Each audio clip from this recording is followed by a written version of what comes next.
সেখানেও আমাদের খেয়াল রাখতে হবে।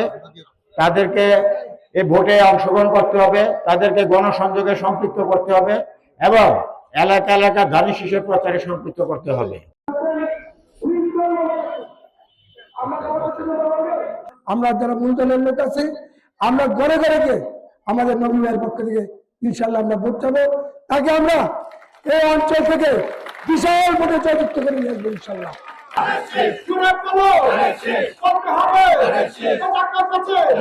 আমাদের এলাকার মাটি ও মানুষের নেতা আলহাজ নবীউল্লাহ নবী ভাই যাতে বিপুল ভোটের মাধ্যমে নির্বাচিত হয়ে জাতীয় সংসদে যেতে পারে, আমাদের প্রতিনিধিত্ব করতে পারে।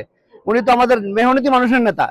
আমরা চাই যাতে উনি দ্রুত, আমাদের প্রাণপ্রিয় নেত্রী যাতে দ্রুত সুস্থ হয়, এই দোয়া করি। আসসালামু আলাইকুম।